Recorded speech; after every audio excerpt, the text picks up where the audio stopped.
que aconteceu, né? Desde que tudo virou de cabeça para baixo para nós, em janeiro desse ano. Então, nada mais é do que nós vamos fazer isso com vocês, tá? Nós vamos passar de janeiro até agora o que tem acontecido, quais são as MPs aí. Vamos relembrar, trazer à tona aqui para vocês como que tudo aconteceu, certo? Por quê? Porque assim a gente vai conseguir dar continuidade refrescando a memória, porque foi tanta bagunça esse início de ano que nós não sabemos aí, às vezes nós nos perdemos em meio a tanta MP, a meio a tanto decreto, não é verdade? Então vamos começar, tá? Mais uma vez, gratidão, Ciro, gratidão, Ricardo, tá? Por isso, por poder ter essa oportunidade com vocês. Então vamos lá, pessoal. Vamos lembrar aqui, então, o que aconteceu lá em janeiro, né? Janeiro foi um mês que nós tivemos alteração do salário mínimo. Todo ano, em janeiro, alteramos o salário mínimo. E aí o salário mínimo começou com R$ 1.039. R$ 1.039, estava todo mundo ali, né, na expectativa desse salário. Era um valor, veio outro e fechou em R$ 1.039. Beleza, tá? R$ 1.039, vamos lembrar salário mínimo. Logo depois, né, já veio para nós a portaria aí que foi instituído o quê? O fim do CAGED. A partir de janeiro de 2020, não se faz mais necessário o envio do CAGED para as empresas do grupo 1, 2 e 3, tá? Então, se vocês que estão aí do outro lado estão fazendo o envio do CAGED, vou pedir para vocês, né? A gente sempre brinca, usa até né, uma música, e o Ricardo adora cantar, adora trazer as músicas para a gente, mas é aquela questão, aquela propaganda, né, que todo mundo conhece aí nas redes sociais. Desapega, né, com a tal do CAGED. Gente, somente, tá? Órgãos públicos que têm seletícia que estão mexendo com o CAGED. Vocês, do grupo 1, 2, 3, se estão fazendo CAGED, vai ser recebido, mas aquilo ali não tem valor algum. Então, vamos evitar retrabalho. O nosso departamento pessoal, ele já anda tão difícil, né, de acompanhar, com tantas rotinas aí. Então, não vamos acrescentar mais essa. Então, vocês que têm empresas do grupo 1, 2, 3, né, enterra o CAGED de uma vez por todas. Em janeiro, nós tivemos ainda algumas empresas levar essas informações, porque alguns CNPJs, né, não conseguiram validar, mas olha, isso aconteceu só em janeiro, tá? Acabou, a partir então da competência de fevereiro, não se fala mais em envio de CAGED, tá? Vamos enterrar aí o CAGED de uma vez por todas. É um pedido da professora Poliana aqui para vocês não fazerem mais CAGED, parar de fazer retrabalho, porque isso não tem valor algum mais, tá? Para o governo, tá certo? Depois disso, né, veio o fim dos exames toxicológicos. Então quer dizer que eu não preciso mais fazer exame toxicológico? Aí está o X da questão, tá? Nós tivemos aí a eliminação, tá, do CAGED para fins, uma vez que nós não temos mais CAGED, nós não temos mais o envio do toxicológico no CAGED. E também foi extinto aquele evento que nós tínhamos também no 22, 21 dentro da E-Social. Na verdade, ele nem chegou a entrar, né? Já foi extinto de uma vez. Porém, pessoal, vale lembrar aqui que o que foi extinto foi o CAGED, a obrigação de fazer informação no CAGED, tá? Do toxicológico, e também o evento que pertencia ao E-Social. Porém, pessoal, a obrigação de realizar o exame para aquelas atividades, né, que tem um CBO ali, que necessitam do exame, isso aí segue vigente, tá? Então, não é porque saiu a obrigação que a gente tem que deixar de fazer o quê? Cumprir-se o que diz a legislação. Então, aquelas atividades que precisam, que exigem que sejam feitos esses exames, tá? Complementares, que é o exame toxicológico, que estão ali elencados aos motoristas, tá? Temos sim que continuar realizando, porque numa possível fiscalização, o fiscal vai te pedir esse exame, tá? É uma pegadinha aí que nós temos e que nós temos que nos atentar. Muitas empresas que nós prestamos consultoria, que nós, principalmente quando a gente fala de saúde e segurança, apesar de, né, não ser algo relacionado aí, a gente percebeu isso, que quando confundiram bastante essa situação do CAGED, tá? Do toxicológico. Uma vez que foi extinto o CAGED, foi extinto a necessidade de informar, né? Esse exame, as pessoas deixaram de fazer. E isso é grave, tá? É muito grave, porque numa fiscalização, a primeira coisa que eles vão te pedir aí dos motoristas, daqueles CBOs que estão elencados aí, é o CAGED, é esse exame, vocês podem ter certeza. Porque eles sabem, todo esse processo, eles sabem que isso aconteceu, tá? Então, muito cuidado com essa informação. Nós não temos mais que enviar a informação ao governo, mas não podemos deixar de realizar o que está previsto aí na legislação, o que não foi extinto, tá? Em lei, tá certo? E aí, janeiro, então, foi um mês até que tranquilo, não é verdade? Chegou fevereiro. Fevereiro chegou e com ele, pessoal, já tivemos alteração no salário mínimo. Geralmente isso não acontece, não é verdade? Geralmente o quê? Em janeiro, muda-se o salário mínimo e ele segue ali para todo ano. Mas o governo fez os cálculos errados, vamos colocar assim. E em fevereiro nós tivemos um novo salário mínimo vigente, que foi o salário mínimo de 1.045, tá? E esse aí é o que segue atualmente, é o salário mínimo aí que nós temos atualmente. Então, muitas empresas pagaram, inclusive, salário errado, porque não mudaram aí o salário de janeiro para fevereiro para 1.045. Eu prestei uma consultoria recente que, olha para vocês verem, uma empresa, né, a grande, né, de porte médio, a grande aí, e tivemos problema aí na questão do salário mínimo. Não se atentaram, foram mudar só lá em março, né, essa informação. Então, fevereiro nós já tivemos alteração do salário mínimo. E aí, pessoal, fevereiro, carnaval, né? Estávamos em pleno carnaval, em plena alteração de salário. Começaram a ser publicadas, chegou um tal de um bichinho aí, chamado Covid-19. Chegou esse bichinho para poder virar o mundo de cabeça para baixo, não é verdade? E no Brasil, então, fevereiro foi quando tudo ficou mais claro para a gente o que seria essa Covid-19. E foi aqui em fevereiro que foram publicadas, tá, leis específicas para enfrentamento a esse Covid-19.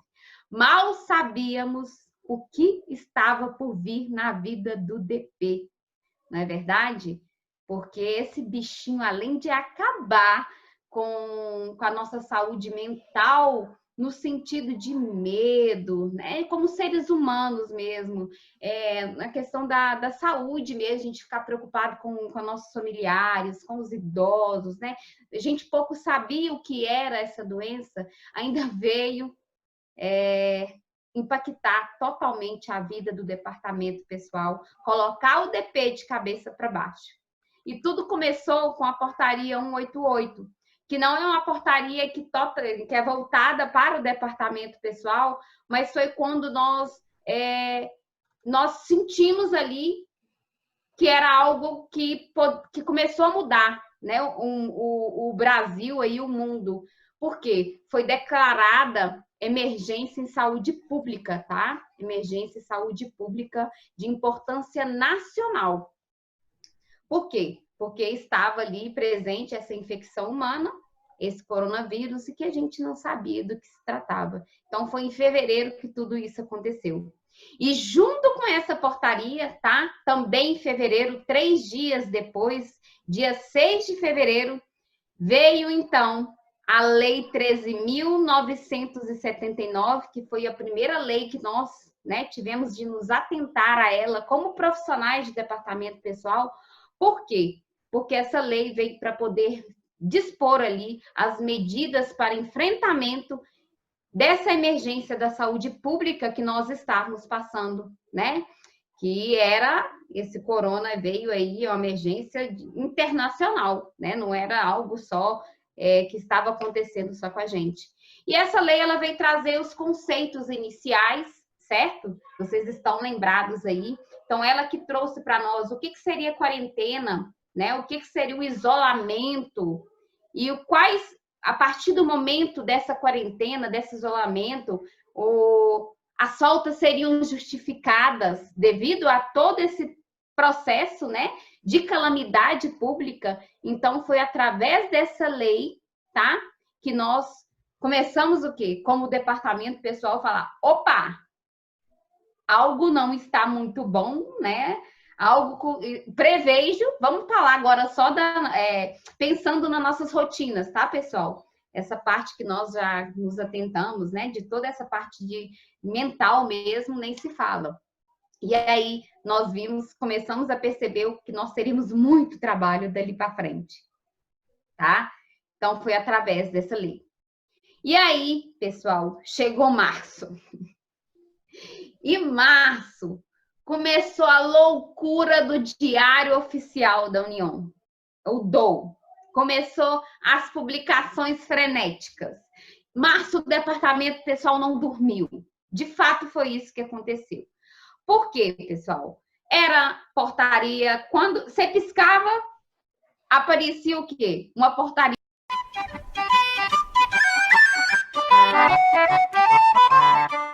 2 horas depois. Revogou aquele artigo 18, que estava lá na medida provisória 927, e que trouxe para nós ali a questão daquela possibilidade de suspensão de 4 meses, tá? Aquele que já está lá no artigo, na verdade, que já existe na CLT, no artigo 486, né? Se não me engano, mas que ele estava na medida provisória e muitas pessoas começaram a interpretar aquilo ali de uma outra forma. E aí o governo decidiu, né, tirar isso da medida provisória, revogou esse artigo, deixando somente a possibilidade ali através do que já tinha previsão legal, tá? Que está nesse artigo 486. Então, essa portaria ela veio para isso, para poder mudar aí, para poder revogar esse artigo 18. Logo depois, no dia 31, para fechar o mês de março com chave de ouro, veio para nós aí a medida provisória 932, que até hoje ela não ficou definida. Né? Por quê, Poliana? Como assim não ficou definida? Que primeiro, vamos lembrar o que é essa portaria. Essa é aquela portaria da redução do sistema S, tá, pessoal? Que reduziu, né? Tirou pela metade aí as alíquotas, porém eles dobraram a taxa administrativa desse pessoal. Então, SESI, Senat, né, SESC, todos esses que nós conhecemos ali como sistema S, os nossos terceiros, tá? E aí vem aquela história da desembargadora que tomou uma decisão de revogar essa medida provisória lá em Brasília, porém todo mundo entendeu que estava revogado para os demais, né, para o país inteiro, quando na verdade não estava. E enfim, foi o quê? Foi concretizado, foi batido o martelo ali, que essa medida provisória ela estaria vigente, né? E poderia sim fazer a redução do sistema S, aí referente ao meses, né? Março, como é que é? Não, abril, maio e junho nós tínhamos ali previsto nessa portaria, tá? Nessa medida provisória, perdão. Só que o que aconteceu? Nós tivemos ali a conversão, né, dessa medida provisória em lei. Só que nesse período aí, o presidente revogou o artigo que falava o quê? Da redução do sistema S. E com isso ficou todo mundo perdido. E agora? Como é que a gente faz, né? Porque isso aconteceu em julho. Mas a medida provisória estava vigente em junho, previ em junho. Então, estamos ainda, né, aguardando aí um ato declaratório, realmente falando o seguinte, ó, é desse jeito, né, que vai, o correto é esse. Mas o que nós temos até então, pessoal? A redução do sistema S ficou referente a esses meses, abril, maio e junho, tá? Até que fale aí o contrário através desse ato declaratório, junho permanece com a alíquota reduzida, tá? Então, essa medida provisória, ela foi polêmica, muita gente deixou, por quê? Porque a CEFIP não teve alteração, que aí a gente teria que utilizar o quê, né? O SAL, ou então o sistema de folha, para poder fazer essas informações acontecerem, da gente gerar a guia correta, já que a gente não poderia utilizar a da CEFIP, pois ela não teve alteração. Já dentro da DCTF Web, continuava reduzido. E até o dia 15, né, de quando foi o último dia, a gente não tinha uma definição aí do que a gente teria que agir.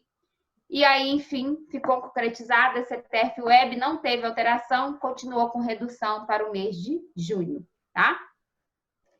Então, até março, nós tivemos todas essas informações para vocês.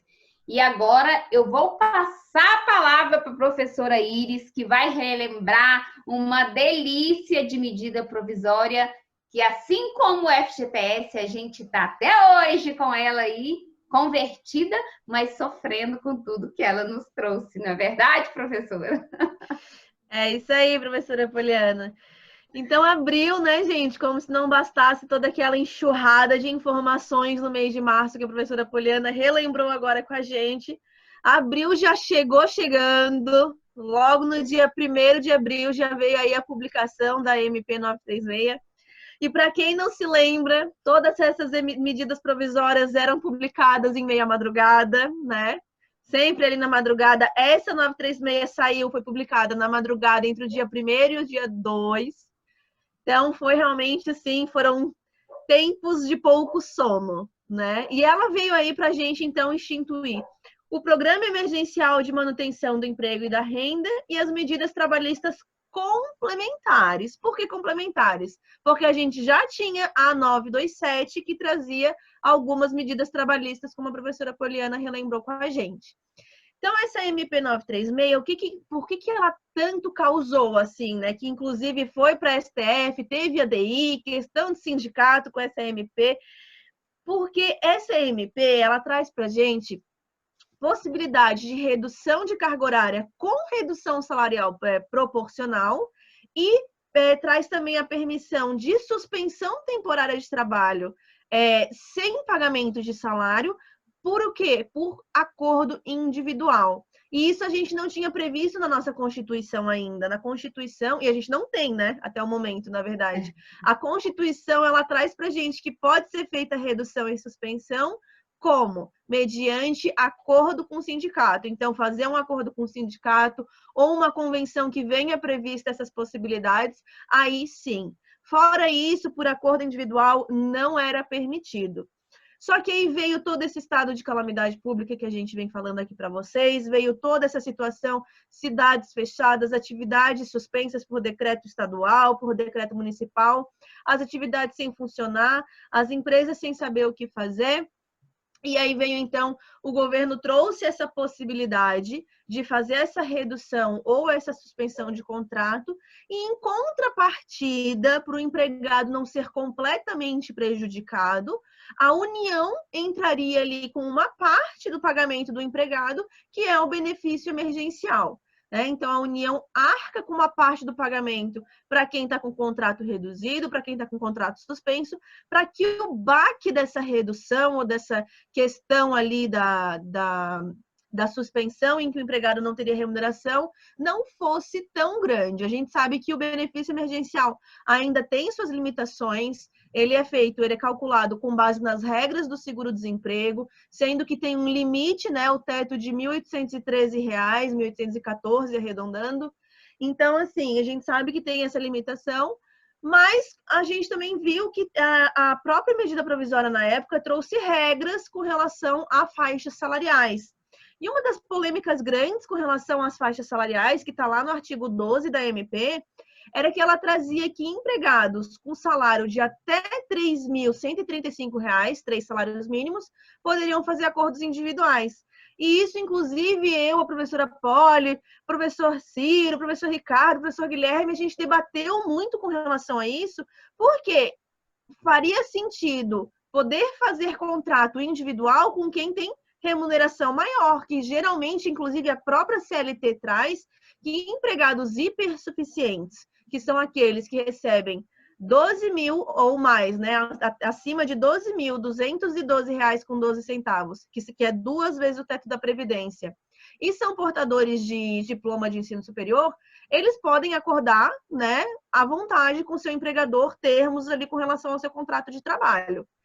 E aí, tendo isso em mente, não fazia muito sentido que empregados de faixa salarial inferior, que geralmente são empregados que nem sempre têm acesso à informação, pudessem fazer esse tipo de acordo com os empregados, né, com os empregadores. Mas aí o próprio governo se justificou, por quê? Porque a questão de que quando o salário do empregado é até essa faixa de R$ 3.135, o benefício emergencial, ele supre boa parte da diferença de salário. Então, o empregado não seria tão prejudicado.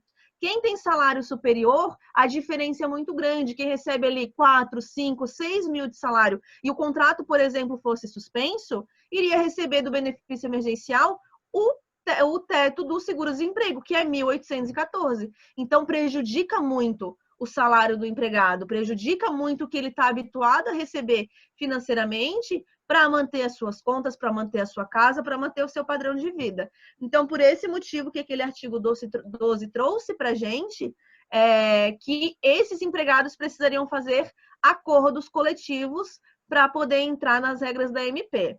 Tá? Só fiz essa recapitulação com vocês para a gente relembrar um pouquinho com relação a essa MP. E ela trouxe aí as regras, então, para que a gente pudesse fazer a redução e a suspensão, e que muito estamos usando, né, até agora. Ela já foi convertida em lei, a gente vai falar um pouquinho sobre isso mais no final, mas muito continuamos usando ainda dessa medida provisória. Ela foi realmente chave nesse momento de estado de calamidade pública. Outra lei que foi muito chave aqui para a gente ainda é a Lei 13.982, que já na sequência, no dia 2 de abril, foi publicada e ela instituiu o auxílio emergencial. O auxílio emergencial é aquele que é para os informais, aquela parcela de R$ 600 para quem não tem vínculo empregatício. E trouxe também a possibilidade de compensação dos 15 primeiros dias de atestado por Covid. Então, a gente sabe que as pessoas ali que estavam afastadas por Covid, comprovadamente por Covid, então tinha que constar ali no seu atestado, no seu laudo médico, tinha que ser uma comprovação de que realmente era Covid, não só uma suspeita. Os 15 primeiros dias desse afastamento, a empresa pagava e aí podia compensar da sua guia de INSS, seja ali da GPS ou seja do DARF previdenciário. E só lembrando, gente, isso aqui não pode mais, tá? Não pode mais fazer essa compensação. Depois eu vou trazer aqui para vocês certinho as informações, mas já só para deixar bem claro, a compensação não pode mais ser feita, tá? No dia 3, vocês estão vendo que aqui é uma sequência, né? A gente veio dia 31 de março, dia 1º de abril, dia 2, dia 3, foi tudo realmente uma enxurrada ali de legislação, uma atrás do outro, como a professora Poliana falou, era realmente notificação de DOU atrás de notificação. Quando a gente via aquele azulzinho lá na tela do celular, dá até um frio na barriga de pensar. Meu Deus, saiu mais alguma coisa. Então, lá no dia 3 de abril, veio então esse programa emergencial de suporte a empregos, que foi aquela possibilidade de crédito financeiro que as empresas podiam estar buscando junto a uma instituição financeira para estar pagando a sua folha de pagamento, para estar conseguindo recursos para manter a sua folha de pagamento, porque muitas pessoas realmente não estavam, muitas empresas, né, não estavam conseguindo bancar porque estavam com as suas atividades fechadas, não conseguiram ali, não tinham feito ainda uma suspensão, uma redução, precisavam de ajuda para realmente pagar colocar em dia a sua folha de pagamentos. Então veio aí essa medida provisória com essa possibilidade de crédito. E já na sequência veio a MP 946 e ela extinguiu o fundo PIS/PASEP, que é aquele fundo de PIS, de cotas do PIS, muito antigas, para quem trabalhou lá na década de 80, que conseguia ainda ter acesso a essas cotas e não fez o resgate. Esses valores foram migrados, foram transferidos para o fundo de garantia e o fundo PIS/PASEP, então, foi extinguido. E o que acontece? Junto com essa MP, veio uma nova modalidade de saque de FGTS, que é o saque emergencial, que o pessoal já começou aí a conseguir sacar conforme o calendário lá, que vem conforme a data de nascimento de cada um. E aí, pulando um pouquinho, né, lá do dia 7 para o dia 20 de abril, no dia 20, então, veio a medida provisória 955 revogar a 905. Então, 50 medidas provisórias depois, veio uma MP para revogar a MP 905. E por que isso aconteceu? É muito importante a gente entender o porquê que isso aconteceu, porque no dia 20 de abril era justamente o último dia de vigência da MP 905. E se o presidente, né, se o pessoal lá da presidência, do Poder Executivo, simplesmente deixasse essa medida provisória caducar, ou seja, né, não fizesse nada com ela, ela ia passar o prazo e ela ia caducar, ia perder a vigência, a nossa Constituição traz que não pode ser editada novamente uma medida provisória no mesmo ano com o mesmo teor, com o mesmo conteúdo. E o próprio presidente, na época em que fez ali, baixou essa medida provisória 905, revogando, aliás, baixou a medida provisória 955, revogando a 905, ele deixou muito claro que ele estava usando isso como uma manobra. Para quê? Para que dentro desse mesmo ano, dentro de algum período ali, pudesse reeditar a 905, inclusive tentaram colocar partes da 905 junto ali com a 936, com a 927, aí no final também deixaram a 927 caducar. Enfim, eu acredito que ainda esse ano eles vão tentar trazer algumas questões que estavam na MP 905 novamente, e foi por isso que ela foi revogada, ao invés de simplesmente deixarem caducar, porque ela sendo revogada, não se aplica essa regra que está na Constituição, de que não pode no mesmo ano fazer uma mesma provisória de igual teor, de igual redação. Então, eles estão aí nessa possibilidade. E ainda, né, logo depois do dia 29 de abril, veio a MP 959, em que ela trouxe para a gente a operacionalização do pagamento do benefício emergencial. Então, ela trouxe ali algumas regrinhas com relação a banco, trouxe para a gente como que era o Banco do Brasil, quando que era da Caixa, deu ali um norte com relação à operacionalização do pagamento do benefício emergencial. Trouxe para a gente a prorrogação do início da vigência da Lei Geral de Proteção de Dados Pessoais, que é a LGPD. Então, já a mesma medida provisória, que inclusive tem vigência até o dia 26 de agosto, 26/8, né? Vamos ver aí se ela vai ser convertida em lei. Mas essa medida provisória está com isso em questão. Ela estabeleceu essa prorrogação aí do início da vigência da LGPD. Então, a LGPD foi prorrogada também com essa medida provisória. Em junho, gente, a gente teve várias portarias, várias medidas, várias publicações, mas essa daqui é uma portaria conjunta de extrema importância. Essa portaria conjunta número 20 é gigante, é enorme e traz informações muito importantes para nós. Que a gente precisa informar o empregador, precisa pelo menos alertar o empregador para que ele procure a sua clínica de saúde e segurança no trabalho, o profissional que é encarregado disso, porque o empregador precisa estar ciente. Ela trouxe observações visando prevenção, controle e mitigação dos riscos de transmissão da Covid-19, e ela trouxe, gente, diversos conceitos, trouxe, por exemplo, a obrigatoriedade de que todo empregador precisa fornecer máscara ao seu empregado para que ele possa trabalhar, para que ele possa estar no ambiente de trabalho. Deixa claro que a máscara por si só não é EPI, a empresa precisa fornecer todos os equipamentos de proteção para que os empregados possam se proteger com relação a essa contaminação. É uma portaria de extrema importância, já anota aí, para depois dar uma lidinha a fundo sobre essa portaria, porque ela realmente trouxe informações de extrema relevância para nós, tá? Finalzinho de junho veio o decreto 10.412 e esse decreto 10.412 veio prorrogar alguns artigos da Lei 13.982, que a gente acabou de falar. A Lei 13.982 é aquela que trouxe para a gente o pagamento do auxílio emergencial, instituiu o pagamento do auxílio emergencial, trouxe também antecipação dos benefícios previdenciários, já que as agências de INSS estão fechadas, né? E o próprio INSS decidiu que não seria liberado nenhum benefício sem passar por perícia presencial. O que ficou decidido então?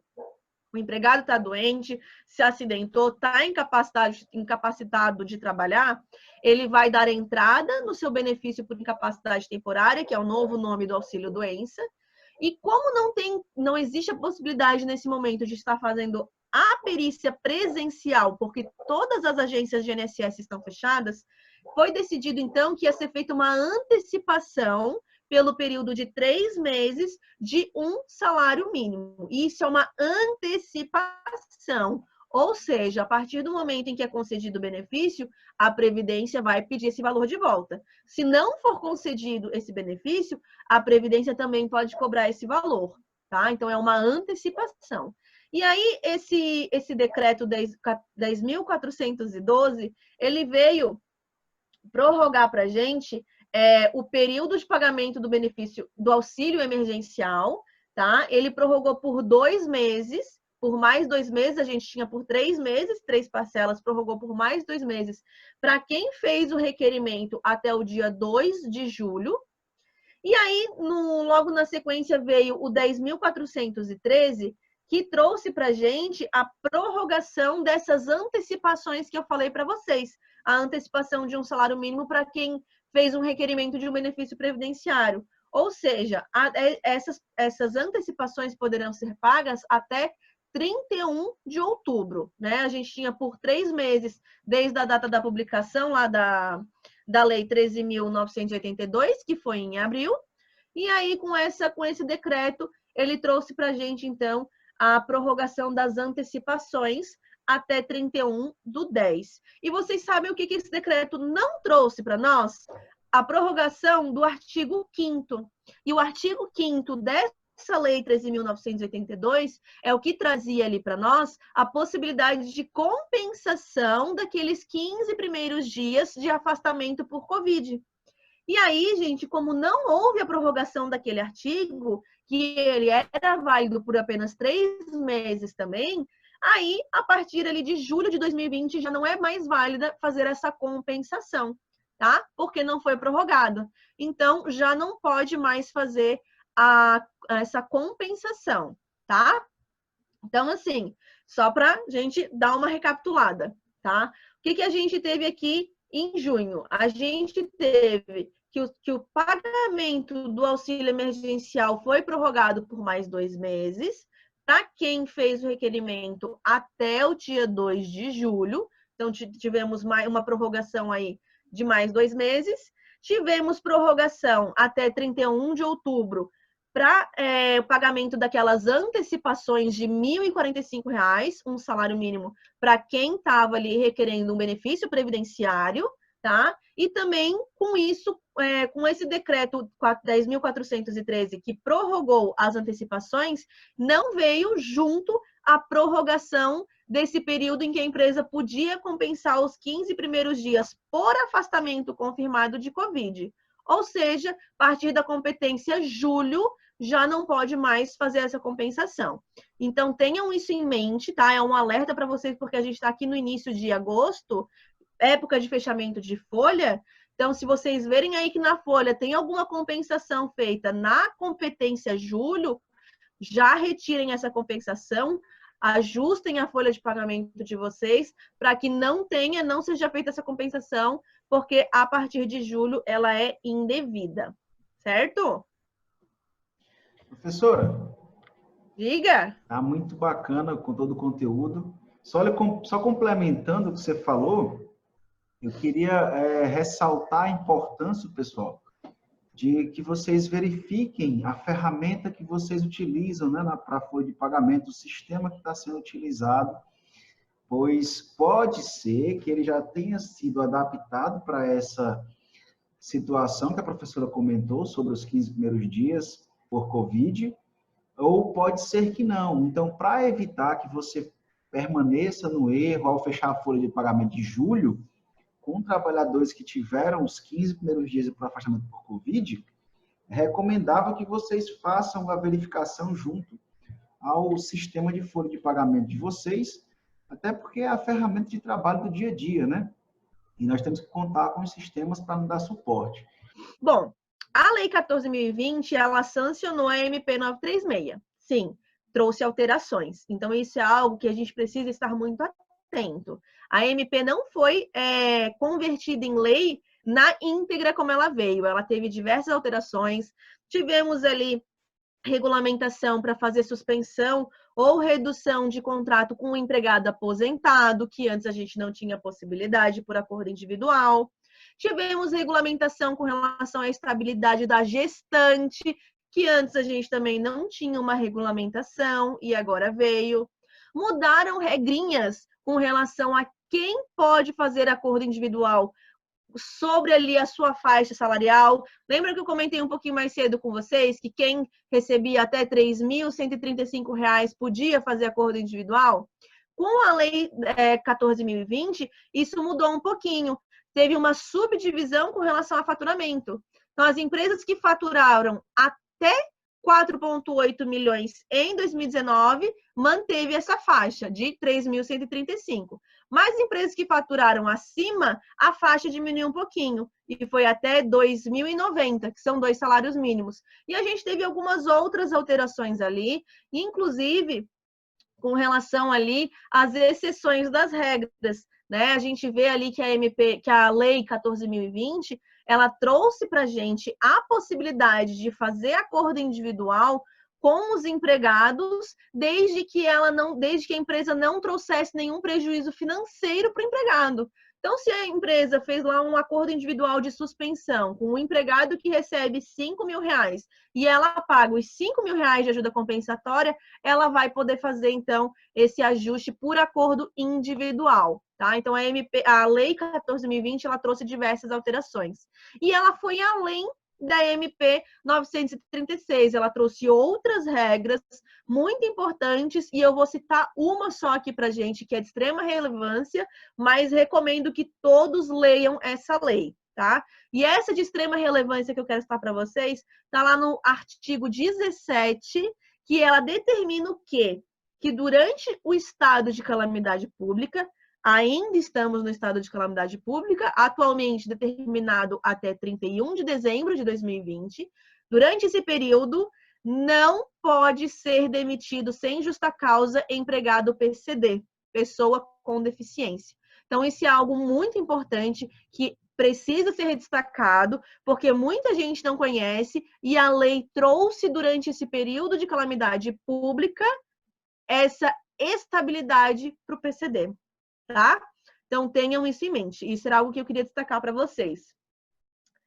E logo depois, ali 7 dias depois, veio o tal do decreto, que todo mundo, assim, eu acho que foi os 7 dias em que o pessoal ficou mais ansioso por alguma coisa, que veio a tal da lei, mas não veio o decreto, e cadê esse decreto? E tal que ali no dia 14 de julho, que foi a data da publicação, né? Ele foi editado no dia 13 e publicado no dia 14 de julho, saiu o tal do decreto que veio para a gente aí a possibilidade de prorrogar os períodos de suspensão e de redução e os dois juntos. E o que a gente tem hoje, então? Suspensão tem um prazo máximo de 120 dias, redução sozinha tem um prazo máximo de 120 dias, e juntou, fiz um pouco redução, um pouco suspensão, as duas somadas têm um prazo máximo de 120 dias também, tá? Então, é isso que a gente tem aqui nesse momento. A suspensão foi prorrogada por mais 60 dias, somando 120, a redução por mais 30, somando 120. E aí, uma das perguntas que muito me fazem, posso fazer 120 direto? E o que eu falo? Gente, há entendimentos de que pode e entendimentos de que não. A gente não tem nada regulamentado especificamente em lei. O que a gente tem? Que a Lei 14.020 instituiu para a gente o benefício emergencial, a suspensão, com prazo de 60 dias, e o decreto trouxe o termo que prorroga esse período. Então, preventivamente, o que eu oriento? Faz por 60 e depois prorroga por mais 60, tá?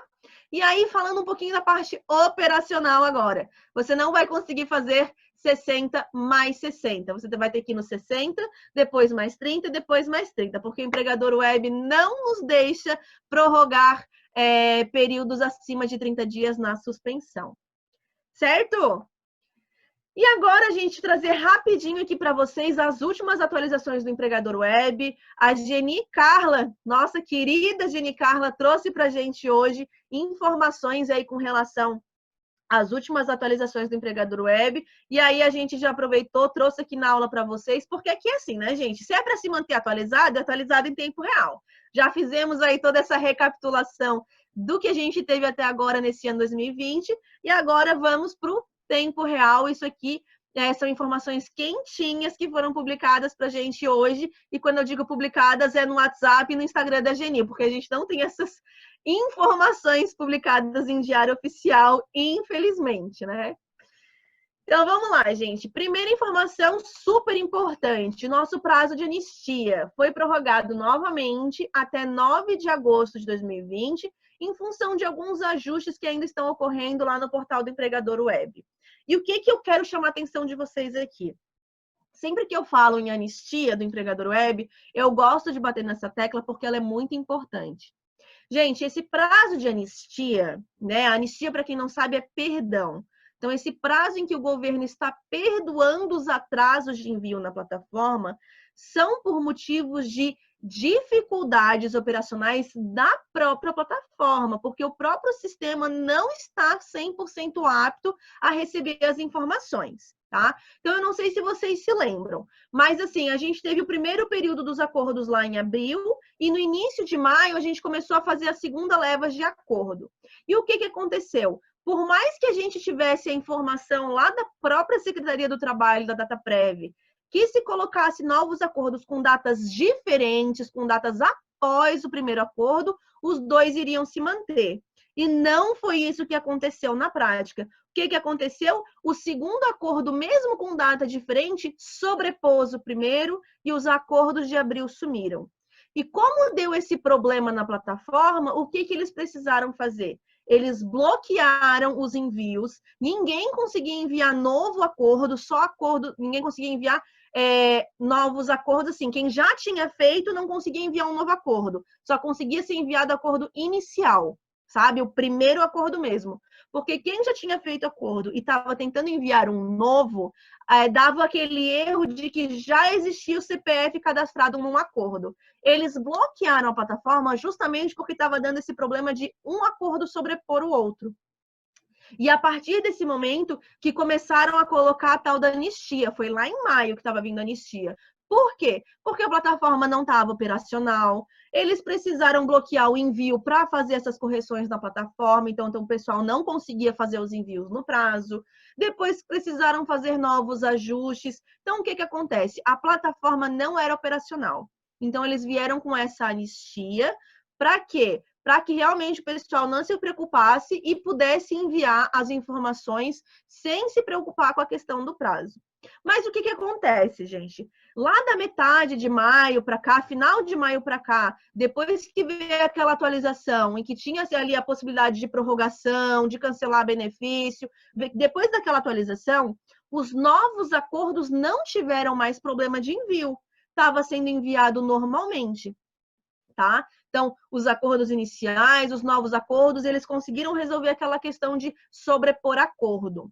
E aí, qual que é a moral do que eu tô querendo falar para vocês? Por mais que a gente esteja em período de anistia, se você fez um acordo lá em abril, em maio, em junho, você até pode enviar agora e o empregado vai receber o bem. Mas fique ciente e deixe o empregador ciente de que numa fiscalização ele pode perfeitamente ser multado. Por quê? Porque não existe uma justificativa do porquê ele perdeu tão longe do prazo, né? A gente sabe que lá dentro do empregador web, quando a gente faz acordo, né, faz um cancelamento, faz uma prorrogação, é guardado todo um histórico, né? Fica tudo registradinho ali o que você está fazendo com o benefício daquele empregado, com o acordo daquele empregado. Então, se assim, tem lá, não existe benefício para o empregado e de repente brotou um acordo, agora em agosto, brotou um acordo com data inicial lá de maio, um fiscal pode sim entender que não havia assim, justificativa para uma demora tão longa de enviar um acordo novo e multar essa empresa, tá? Por mais que o benefício seja pago, que o acordo vai passar, então tenham essa ciência, tá? Essa anistia é realmente por questões operacionais da plataforma. Esse era o recadinho que eu queria passar para vocês.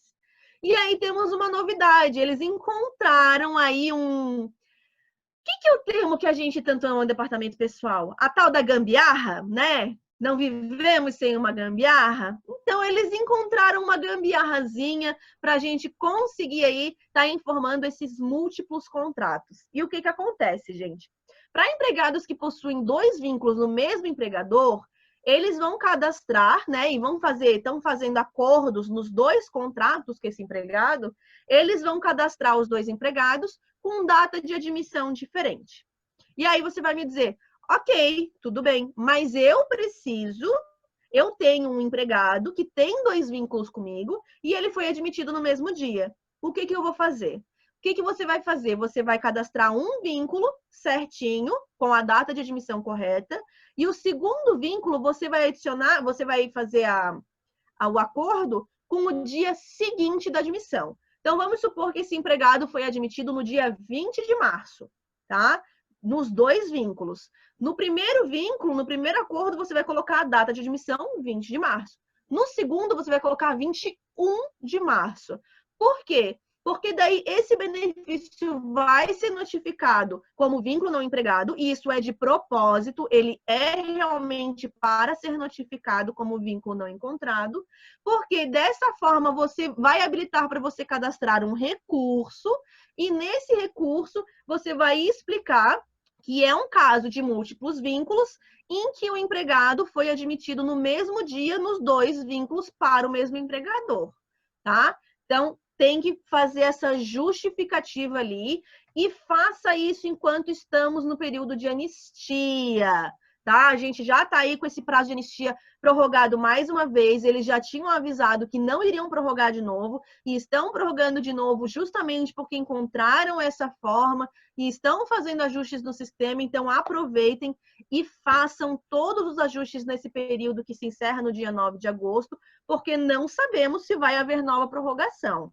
Tá? Então, já façam esses ajustes aí com os novos vínculos. E é muito importante que no pedido do recurso conste que se trata de múltiplos vínculos, com a mesma data de admissão e anexe ali uma comprovação dos vínculos. Anexe ali o 2200 dessa pessoa, anexe ali um CAGED, se ele foi admitido de 2019 para trás, anexa o que for necessário para comprovar o vínculo dessa pessoa.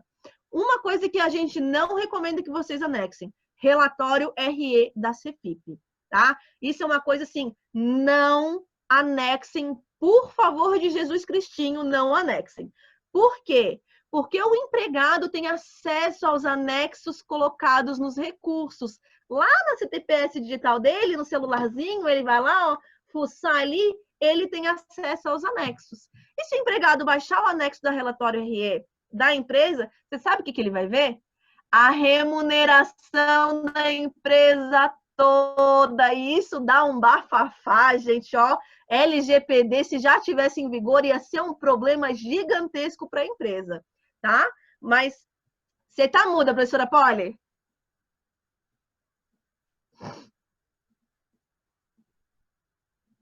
Ciro vai tirar aqui o... Vamos continuar? Então tá. Então, assim, gente, saibam que não é para anexar o relatório RE, ok? Mas façam esses ajustes dentro do nosso prazo de anistia. E aí a gente tem também a tal das parcelas devolvidas, né? Os benefícios que estavam lá constando como parcela devolvida, eles estão passando aí, estão fazendo um ajuste para eles passarem por essa ferramenta de compensação que a Dataprev vem desenvolvendo, tá? E depois eles vão ser enviados novamente para o banco poder fazer o pagamento da diferença, tá? Não temos uma definição exata ainda de quando que isso vai ser enviado, e a esperança, né? A esperança que é aquela que é a última que morre, é de que isso aconteça até o dia 15 de agosto. Então, estamos aí no aguardo e na torcida. A compensação de valores pagos a maior. O que acontece? No próximo processamento de benefícios, que provavelmente vai ocorrer já na próxima sexta-feira, dia 7 de agosto, vai ser feita, então, a aplicação dessa rotina de compensação de valores. E o que significa essa rotina de compensação de valores? Bom, gente, lá nos benefícios em que consta a notificação de suspenso por valor pago a maior, vai ser aplicada essa compensação dos valores pagos, dos benefícios que foram cancelados, ou dos benefícios que foram pagos a mais e já estão cessados, tá? Então, dessa forma, vai ser feita ali, vai ser emitida uma parcela com a diferença, uma parcela complementar, tá? Para esses empregados. Em algum caso ali de pagamento a maior que tenha sido feito de forma indevida, não vai ser emitido nada e tem que aguardar a liberação da rotina de GRU automática. E aqui isso é uma excelente notícia, porque a gente está esperando essa regulamentação da GRU, como é que faz, como é que eu emito. Inclusive, esses tempos saiu uma nota técnica ali, passando orientações que a gente não recomenda que vocês façam, porque aquilo lá dá um trampo, tem que saber fazer, tem que fazer manualmente ali a atualização monetária dos juros, da multa, tem que entrar com um processo lá para vincular junto na Secretaria do Trabalho para fazer a vinculação dessa GRU com o benefício emergencial, porque se você paga uma GRU solta, o governo não vai saber do que é, ele não vai dar baixa nessa obrigatoriedade. Então, assim, a gente está aqui com essa informação de que está para vir uma rotina de GRU automática. Tá? Então, a gente tem essa esperança, assim, isso é uma questão que a própria Geni já tinha levantado para a gente, de lá no próprio empregador web, ele mesmo calcular o quanto que foi pago a mais, que precisa ser devolvido, e já emitir uma GRU automaticamente de lá. Então, acredito que é nesse sentido que está falando ali da GRU automática, tá? Então, a guia de recolhimento da União, a apuração vai ser feita automática dos valores a devolver por parte do empregado. Está em fase final essa bendita aí, e a implementação deve ocorrer até o dia 15. Estamos cruzando os dedos e aguardando novas orientações. E para finalizar aqui, gente, a questão do recolhimento previdenciário para quem está em suspensão e em redução, isso aqui é muito importante, que saiu para a gente aí uma regulamentação no ato declaratório executivo, né? A Lei 14.020, ela já tinha dizendo para a gente que quem tem um contrato suspenso ou reduzido pode fazer o pagamento da contribuição previdenciária na forma de facultativo, né? Na mesma forma que o empregado faz, ou seja, com aquelas alíquotas progressivas que a gente faz, 7,5%, 9%, 12%, 14%, tá? E aí veio, então, esse ato declaratório regulamentar para nós, e agora a gente já sabe que esse recolhimento é feito através de DARF, e o código de recolhimento é 5827. Então, já faça essa orientação para o seu empregado, o empregado que quer recolher ali ou porque não quer perder o tempo de contribuição, não quer perder a sua renda de contribuição, não quer perder ali, correr o risco de perder a sua qualidade de segurado também junto à Previdência, períodos de carência, tudo isso, ele pode, então, estar contribuindo facultativamente com DARF código 5827. De conteúdo, era isso que a gente tinha preparado aqui para vocês. Esperamos de coração que vocês tenham gostado. E agora, bora então para tirar essas dúvidas desse povo, professor Ciro? Meu Deus do céu! Como pode tanta coisa acontecer em tão pouco tempo? Professora Iris, parabéns pela toda a explanação que você fez até aqui. Eu vou liberar o áudio de todo mundo aqui já já. Fiquem à vontade para falar o quanto quiserem. Então, tentem habilitar o áudio de vocês, vocês vão conseguir. Liberei para todo mundo agora. Pessoal, consegui liberar. Vocês viram quanto de conteúdo a professora Iris e a professora Poli compartilhou conosco em tão pouco tempo.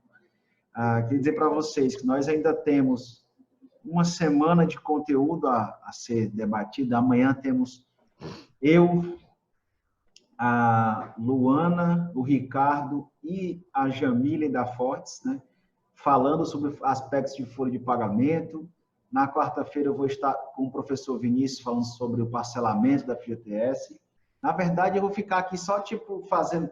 Sabe aquela live do Tiro Lipa com o Wesley Safadão? Que ele fica fazendo as marmotas e eu vou ser o Tiro Lipa na live, sabe? Porque realmente... Mas o Tiro Lipa dá o tchan, Ciro. Exato, eu vou tentar fazer lá, tentar acompanhar o ritmo do Coroa, porque o Coroa é incrível demais. Ele saiu o manual novo, a cartilha nova, daqui a pouco ele me ligou. Ei, tu leu a cartilha? Aí eu, saiu quando? Agora, 5 horas da tarde. Aí eu digo, ele ainda diz assim, ó, não, a Geni colocou no grupo 5 horas da tarde, são 6 horas. Tá, eu vou ver, não vi ainda não. Não, pois lê aí que eu quero ver um negócio contigo. Eu disse, tá bom, vou ler. Tenha calma. E teremos também na quinta-feira, para fechar com chave de ouro, as atualizações recentes de SST. E eu estou trazendo 3 pessoas incríveis, a Luma, né? Tiago, Fred e o Gustavo. Então, tudo que você imaginar de SST, nós vamos ter nesse evento. Live de peso essa de SST, vai ser bem bacana. Só faltou trazer o Buda e o Paulo Rogério. Só que aí eu fiquei aí fechava. Fiquei com medo de bugar aqui e não dar mais certo. Ia bugar tudo. Ia bugar, né? Ia, com certeza. Então, assim, turma, nós temos alguns questionamentos, tá, meninas? O primeiro questionamento já vem acerca da nova lei, né, 14020, que foi a conversa na MP 936. Meu Deus, é muita coisa. Eu estou pensando aqui no tanto de informação, de novidade que nós tivemos nesse tempo. Eu acredito que é uma realidade de vocês, assim como é minha, de em alguns momentos do dia você parar e dizer o que passa na cabeça de quem está editando norma, porque é uma frequência tão exagerada e são normas sem regulamentações. Eu queria que quem editasse as normas fosse a turma que trabalha no dia a dia do DP. Eu queria só um dia que esses que editam passasse um dia, não precisava mais que um dia já estava bom. Porque, gente, se a gente parar para pensar o circuito, é assim, o legislador solta a nota, que, claro, toca no nosso aplicativo de Geral da União, que eu sei que vocês têm também. A gente vai ler. Aí a gente primeiro que eles já soltam no Twitter, soltam não sei aonde, não sei o que mais lá, tudo. Aí joga a legislação, a gente lê a legislação, pronto, agora vai dar certo. Só que a gente fica limitado à operação no sistema. Nosso sistema, no sistema do governo. Então, é meio que uma corrida que deveria ser um encaixe de engrenagens e nós temos aí um bando de gente louca fazendo um monte de coisa ao mesmo tempo, tentando se conectar. Então, meninas, de antemão, eu já agradeço demais assim, essa disposição de tempo de vocês. Vamos abrir para perguntas. Assim, eu vou ler algumas perguntas que estão aqui, tá, turma? Quem quiser, fique à vontade para habilitar o áudio, para ligar a câmera. E aí eu peço a vocês que liguem a câmera daqui a pouquinho para a gente tirar o nosso retrato oficial da aula. Não fiquem de fora. Detalhe muito importante que eu não mencionei, esse curso, essa semana, ela vai garantir a vocês certificado, então terminou a semana, quem fez bonitinho, assistiu todas as aulas, vai receber o certificado por e-mail. Né, Ricardo? Tá vendo ele dizendo que é. Tá? Então, vamos lá. Primeiro, a Luiz Fernando quer saber como é que ficou a questão da estabilidade. Ele não entendeu como é que fica a estabilidade provisória no caso de redução e suspensão com a lei 14.020. Quer responder essa ou eu respondo, Polly? Pode responder. Eu vou responder a Débora depois, que passou, estava antes dessa. Tá. Que eu perdi aqui. Deixa eu só comentar uma coisa com vocês. É porque eu estava aqui, nós tivemos um probleminha técnico, inclusive até já adianta vocês. A gente tentou gravar todo o evento, mas devido a esse problema que meu notebook descarregou e eu estava com um probleminha de carregador, ficamos sem parte da gravação da Polly, tá? Mas aí eu acredito que a gente vai conseguir compensar isso de alguma forma. Então, eu perdi parte do chat, mas já que você tem aí, perfeito, tá, Polly? Você quer começar da Débora, então? Então, eu vou falar da Débora, que foi uma que veio anterior, e ela perguntou para nós aqui que a partir de qual data não pode mais ser feita a compensação do afastamento. Então, como a professora Iris trouxe para a gente, a partir de julho não pode mais. Então, até o dia 30/6, está tudo certo, poderia ser compensado. A partir do dia 1º de julho, não se fala mais em compensar. E aí, relembrando, tá, Débora, o que o professor Ciro nos trouxe, a questão do sistema. Verifique no sistema de folha como que está sendo tratada essa informação do envio do 2230, social, tá? Como que está sendo feita essa informação como que está refletindo nas suas folhas de pagamento. É muito importante vocês verificarem isso, por quê? Porque pode ser que tenha sido feito afastamentos aí com data posterior. E aí, coleguinha, não pode mais, tá? A partir do dia 1º de julho não se fala mais em afastamento aí por, tá? Essa Compensação, né? Tá bom? Show.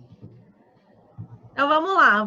É o Luiz que perguntou sobre a estabilidade? Foi. Como é que fica a questão da estabilidade? E então, onde começa? Onde começa? No início da suspensão, da redução? Onde começa a estabilidade? Perfeito. Então, vamos lá. Luiz, com relação ali à conversão da MP para lei, a estabilidade em si, ela não teve mudanças, ela teve a inclusão da gestante. Então, vamos recapitular. O que a lei traz para a gente com relação à estabilidade? Tanto para suspensão quanto para redução, tá? O empregado vai ter estabilidade provisória, né? A garantia provisória de emprego durante o período em que o acordo está vigente. Então, ele está ali com contrato reduzido ou está com contrato suspenso, ele está com essa garantia provisória de emprego, tá? Reestabeleceu o contrato, voltou ao normal a carga horária, voltou a trabalhar, saiu da suspensão, a partir desse momento, ele vai ter uma garantia provisória de igual período ao que foi acordado. Então, vamos supor que esse empregado ele fez uma suspensão ali de 60 dias, tá? Durante os 60 dias da suspensão, ele está em garantia provisória de emprego. O empregador não pode demitir esse empregado sem justa causa, tá?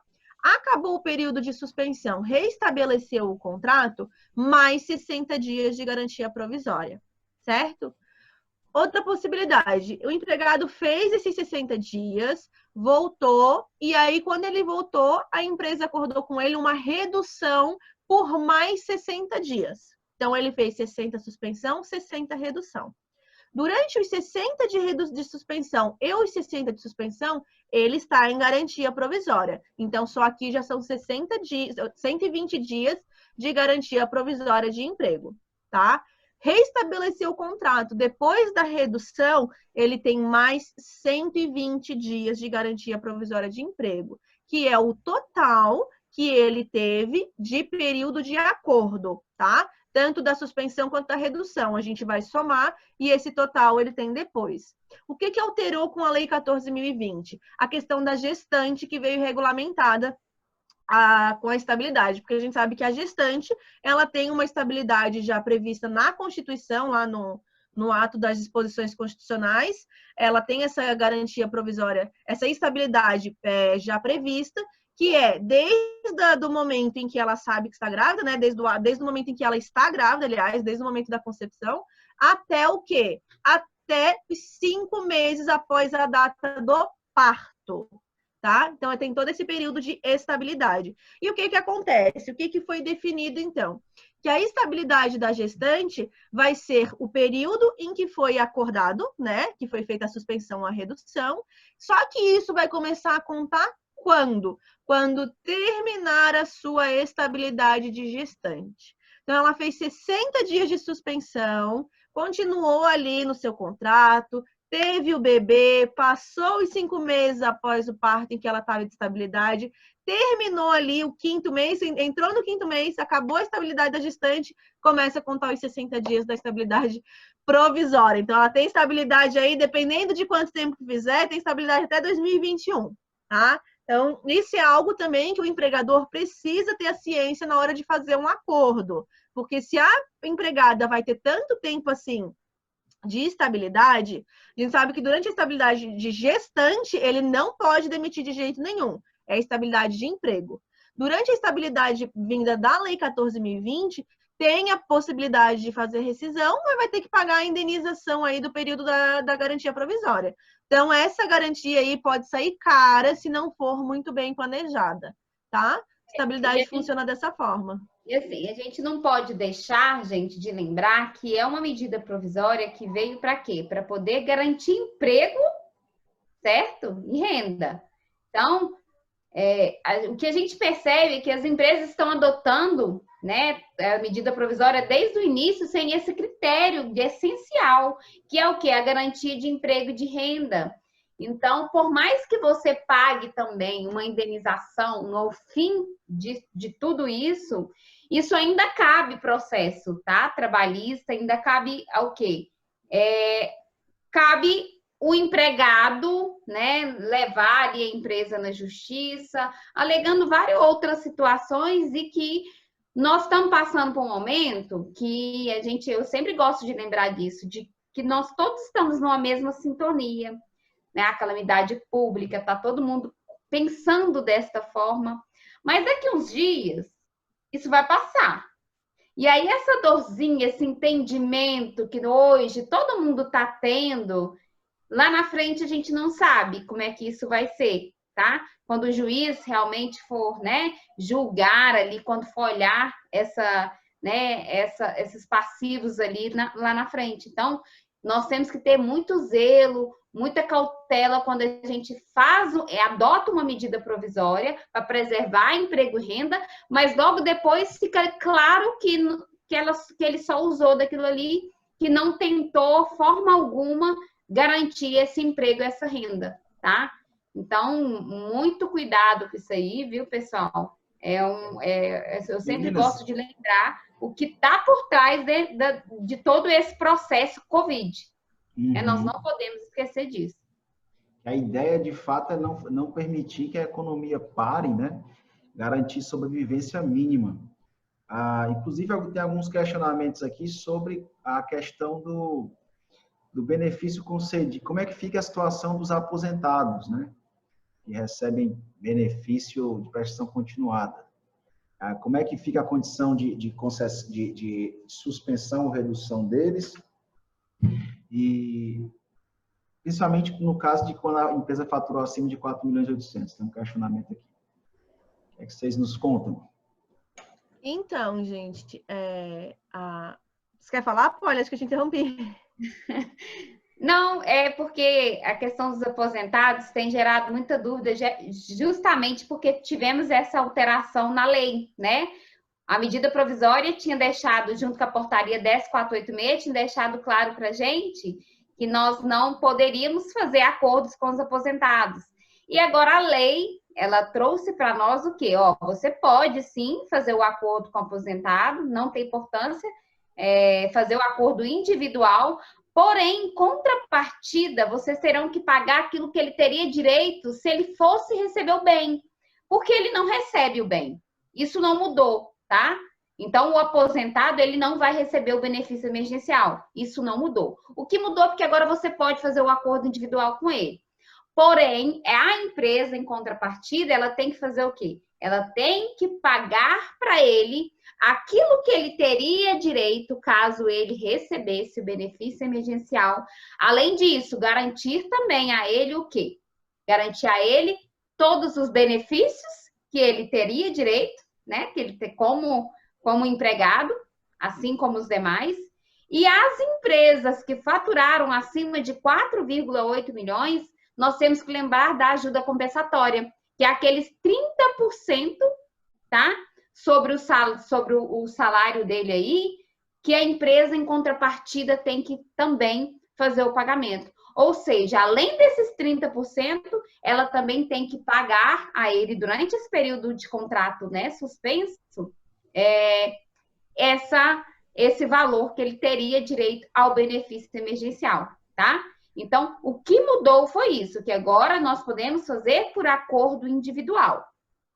Só que nós temos o quê?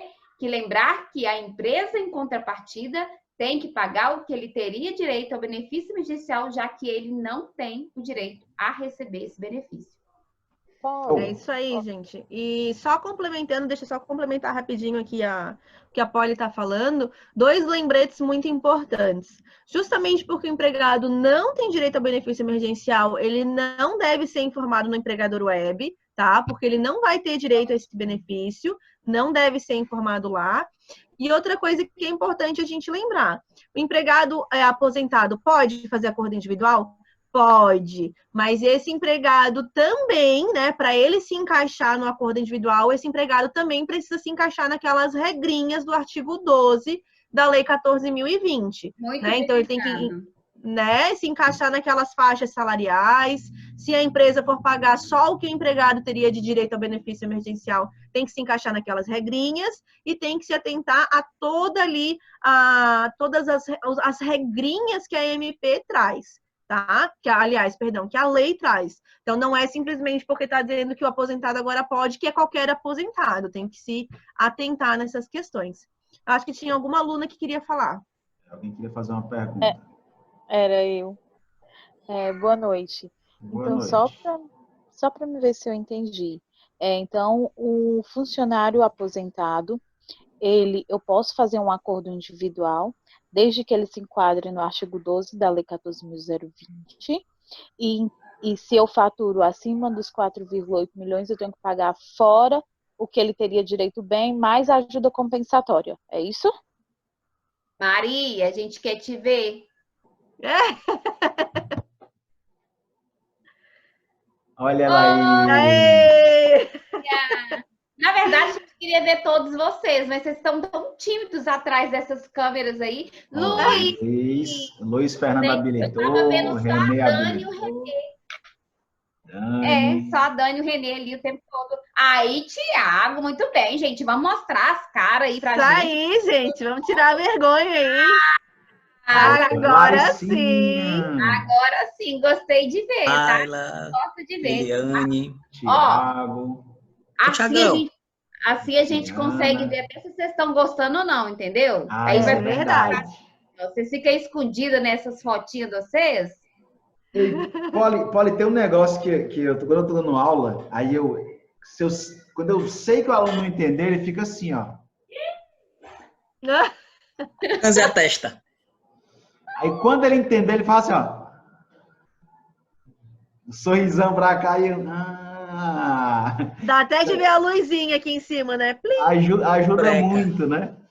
É isso aí, gente. Tanto que é bom. Olha, eu tô adorando esse negócio de estar aqui, ó. A gente passou live com tudo fechado, a gente não consegue ver. Eu gostei demais disso aqui, ó. Iris, já leva isso aqui lá para EB, porque eu quero ver o povo assim, tá? Vamos fazer nesse formato também, porque isso aqui tá muito divertido. Todo mundo. Eu me senti agora aqui numa sala de aula, entendeu? Que é onde, assim, né? Que bom. Não, amei, Ciro. Parabéns, tá? Adorei. Show. Oi, posso falar rapidinho? Fala, Luciana. Alô? Então, eu até fiz a pergunta do seu aposentado. Ele ganha 4.200. Será que ele poderia fazer a suspensão? Mediante acordo individual, poder ele pode. Porém, a empresa vai ter que pagar tudo. Ele não pode ter prejuízo salarial. A empresa tem que pagar tudo na forma de ajuda compensatória, mas vai ter que arcar tudo, tá? Ele não pode ter prejuízo. O que ele ganhava antes de ter uma suspensão, ele vai continuar ganhando. Aí pode. Se for para pagar só o valor do bem, não pode. Ah, entendi. Então vai ser 4.200 limpo, né? Porque não pode ter INSS nele. Exato. Na ajuda compensatória não tem incidências. O detalhe tá aí, entendeu, Luciana? Entendi. Que a ajuda compensatória, ela não tem incidência. Então, isso aí já vai Incidência. diminuir sua folha, entendeu? Entendi, tá. Entendi. Já não tem essa contrapartida aí de... Tá? Tá certo. Obrigada. Nada, Bom, eu que obrigada a você agradeço por pela participar. participação. Deixa eu tirar só uma dúvida. Nesse caso do aposentado, não falou que a empresa vai pagar 100% como ajuda compensatória. Ele também tem a estabilidade normal? Tem. Tem, né? Tem, Ah. ele teve o seu contrato suspenso, ele teve seu contrato reduzido, ele não tem nada no artigo 10 que exclua o aposentado por algum motivo, ele vai ter direito sim. Fez uso do benefício, né? Gente, que negócio legal. Tanto de gente que tem aqui. Quem mais, gente? Quem dá mais? Quem dá mais? Bora colocar a cara no sol, galera. Voltar aqui pro chat, que é massa que nós temos aqui. Cadê, gente? Vamos perguntar aqui, ó. Igual nós estamos aqui, eu tô gostando desse negócio. Fica mais legal também, né? Tô gostando desse negócio aqui. Fique à vontade da turma para habilitar. Quem não tiver tão à vontade para habilitar o vídeo, pode habilitar só o áudio e fazer a pergunta. Dá tranquilo, tá? E eu queria fazer uma pergunta sobre gestante. Pode falar lá, Raíssa. Raíssa. O que acontece? Beijo. Oi, Poli, beijo. Raíssa, você é Beijo, da onde, Raíssa. Você é da onde? Eu sou do Rio de Janeiro, Niterói. Ah, que bacana, do Vamos, Rio. Niterói. Deixa eu fazer uma perguntinha. Eu tenho uma funcionária que iniciou uma redução de jornada em maio. E agora, em julho, foi pela MP 936. E agora, em julho, ela falou que estava grávida. Como é que fica essa estabilidade dela? Bom, vamos lá. O que acontece? A própria Lei 14.020, ela traz para a gente o quê? Que o que foi acordado antes da publicação da lei é vigente, né? É regido pela MP 936. E o que foi publicado após é regido, né? O que foi acordado após a publicação da Lei 14.020 é regido pela lei. Então, iria entrar as regrinhas. Olhando por esse fato, o que acontece? A gente vai pela 936, que não tem ainda essa regra da gestante. Porém, a gente tem que andar com muita cautela aqui, porque quando se trata de gestante, o mundo jurídico trabalhista é extremamente conservador, é sempre na cautela, tá? E uma segunda questão é que isso tudo é muito recente, então a gente não tem jurisprudência para se embasar, a gente não faz a menor ideia de como os juízes vão interpretar essas situações. Situações corriqueiras, Tribunal Regional pensa de uma forma, Tribunal Superior pensa de outra, Supremo Tribunal Federal pensa de outra. Nessas aqui que a gente não tem ideia nenhuma de como vai ser mais complicado ainda. Então, o que eu aconselharia o empregador, o meu cliente a fazer? Vai pelo preventivo e aplica a Lei 14.020. Utiliza a lei total, né, a estabilidade total da gestante e depois que acabar, aplica a garantia provisória. Porque se você vai pelo caminho de proteger o empregado, não tem erro. Você vai saber que ela vai estar protegida, que ela vai estar amparada pela lei e não tem erro. Tá? Se o empregador não quiser ir nesse caminho, eu orientaria a fazer um termo de responsabilidade em que ele assuma as responsabilidades, tá? Tá certo. E essa estabilidade também, esse pensamento se aplica em caso de estabilidade para acidente de trabalho?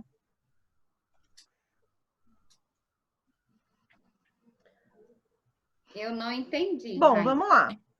Não, porque, por exemplo, tem uma vamos lá. funcionária que está com estabilidade até janeiro, que ela teve um acidente de trabalho, então ela já tem uma estabilidade garantida até janeiro. E teve uma suspensão de 60 dias. Aí seria mais 60 dias depois de janeiro? Eu entendo que não, tá? Eu entendo que ela conta normal. A estabilidade da gestante é uma estabilidade diferente. muito particular. É muito particular. Ou não, o pessoal do Sebrae está lá, o Sebrae do Estado. Qual vídeo? O vídeo do Instagram do prefeito, de Agnaldo. Aí você tá passando assim. Acho que já sei que eu queria fazer coisa que foi pra Salvador. Oi? Ele recebeu a gente lá, tudo certinho. Põe a gente embora, não, velho. Gostei desse papo aí. Eu gosto de sotaque, entendeu? É. Estão vendo o meu sotaque, né? Então eu gostei desse sotaque aí. Do Luiz Felipe, como Da sei Bahia. Eu, Marrochal. Quem mais? É o Luiz Felipe, ele está falando aqui que ele é advogado e há entendimentos que deve ser aplicado de fato a Lei 14.020, nesse caso da gestante. A Justiça do Trabalho é super conservadora. Então, ratificando aí a sua fala, Iris. Mais alguém, turma? Questionamentos, dúvidas, elogios, xingamentos? Não, xingamento não. Tá todo mundo escondido. Xingamento vocês mandam no privado do Ciro, tá? Porque eu não Isso, quero, isso. não. Não xinga a gente aqui não, tá? Xinga o Ciro depois. Sabe quem é que fala muito assim, esse negócio de xingamento? É o professor Paulo Rogério. Eu fiz um curso com ele lá em São Paulo, ele fala muito assim, elogios, xingamentos, ele é muito bacana. Diga lá, Laricinha. Laricinha daqui de Fortaleza, faz parte do nosso grupo de estudo, que tá meio parado, né, Laricinha? Vai dar certo, tem uns pés que a gente retoma, viu? Gente, deixa eu tirar uma dúvida. Fechando folha aqui, né? Apareceu uma dúvida agora. Né? Porque a semana do DP eu já meti folha também, que eu amo meus amigos, né? Mas tudo bem. Deixa eu tirar uma dúvida. Eu tava tem uma colaboradora que a redução dela era até o dia 27 de julho. A partir do dia 28 retornou normal, né? Acabou a redução dela, trabalho normal. Ela faltou justamente no dia que era para retornar o horário normal. O desconto da falta dela, ele considera o salário proporcional ou o salário já sem a redução? Eu não tinha pego nenhuma situação, eu conferi no Folha, vi agora e fiquei com essa dúvida. Porque, por exemplo, meu sistema ele traz o que é o salário que ela foi contratada e abaixo ele traz a informação do que é o salário proporcional do mês, que foi o que é redução e o que foi 100%. Né? E agora eu fiquei com essa dúvida. Você entendeu? Bom, vamos lá. Entendeu? Entendi. Mas agora eu vou te fazer um questionamento. Ela tinha a redução até o dia 27 e ela faltou foi no dia 28, é isso? Isso. Então eu vou te dizer que você não pode descontar essa falta dela. Sabe por quê? Porque lá, tanto no artigo 7º quanto no artigo 8º, dizem que o reestabelecimento do contrato após uma redução ou uma suspensão ocorre 2 dias corridos após o término do contrato, mesmo que seja o término já previsto no contrato. E não me pergunto por quê, eu nunca entendi o porquê, nunca concordei, a Poli também está ali concordando comigo, a gente nunca concordou com isso, mas a MP já trazia isso e a lei não tirou, continuou dessa forma. Então, o contrato ele é reestabelecido 2 dias contados após o término da redução. Então, o dia 28 você não pode descontar dela. Mas, se fosse descontar, seria do salário integral, não do salário reduzido, porque o salário já estaria restabelecido. Mas não pode descontar.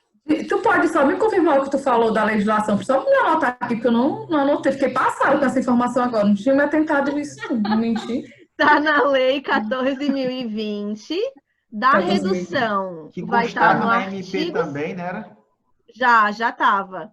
Da redução vai estar no artigo 7º, parágrafo 1º, inciso 2.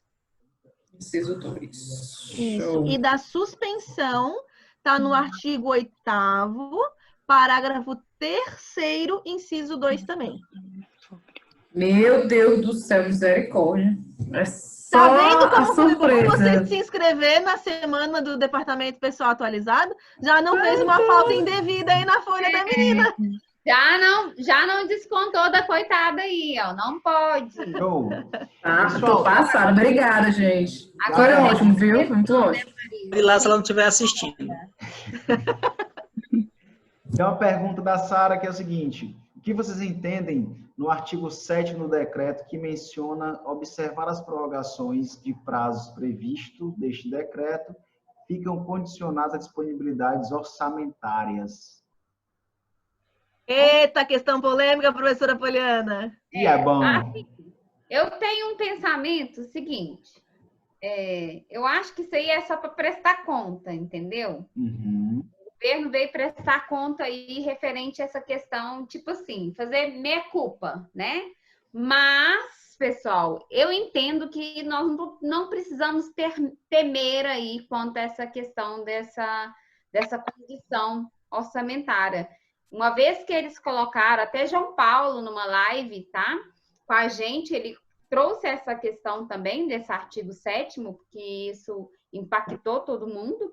Ai, meu Deus, será que o governo quer dizer que não vai pagar o povo? Né? A primeira sensação foi essa. Mas eu entendo, gente, que isso aí é como se trata de algo que nós estamos mexendo com dinheiro público, precisava de vir regulamentado isso nesse decreto, tá? Mas isso não quer dizer que isso vá acontecer, tá? Que o governo vai deixar de pagar, né? Tinha que colocar. É uma questão até de estar associado à lei orçamentária, né? Então, como todo o orçamento público já tinha sido programado para o ano, e aí foi realmente uma questão emergencial, tanto que o nome do benefício é benefício emergencial, toda a situação foi realmente inesperada. Ninguém esperava que o país inteiro ficasse na situação em que se encontra. Tá? Então, diante disso, o governo editou esse dispositivo. Tá? Mais uma pergunta. O nome do aplicativo... não, que é o desatualização. Sim, querem saber o nome do aplicativo das atualizações das legislações. Diário Oficial da União, aplicativo... Sossego, gente, mexe com isso não. Esquece, ó. É esse azulzinho bem aqui no cantinho, tá vendo? Tá ruim a tela? Vocês vão lá no Play Store e coloca Isso, quando você clicar nele, coloca no Play Store ou no Apple Store, Mas assim, gente, o que eu digo para vocês?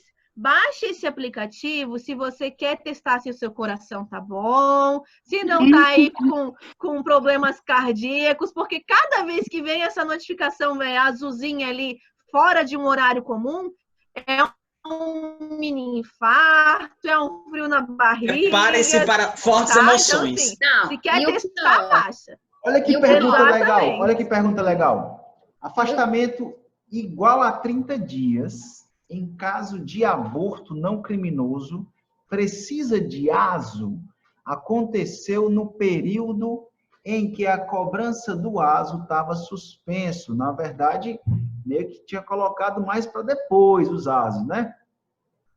Após esse período, a funcionária se recusou a fazer por medo de Covid. E aí, meninas? Quando que foi isso? Foi durante a vigência da MP9? Foi. A pandemia não acabou. Foi durante a vigência da MP 927? Durante a vigência. Da Eu MP? acredito que seja essa a fala.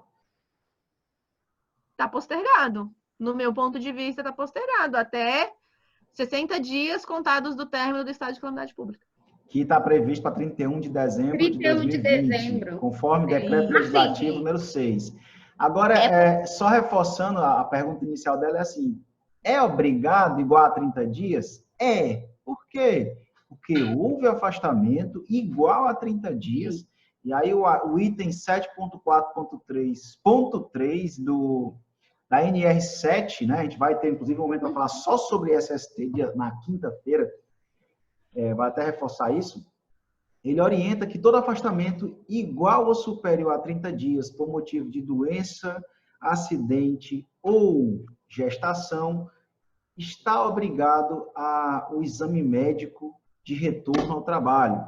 E aí, ocorrendo dentro desse período da vigência da medida provisória, como a professora Iris falou, nós temos aí 60 dias após cessado o estado de calamidade pública.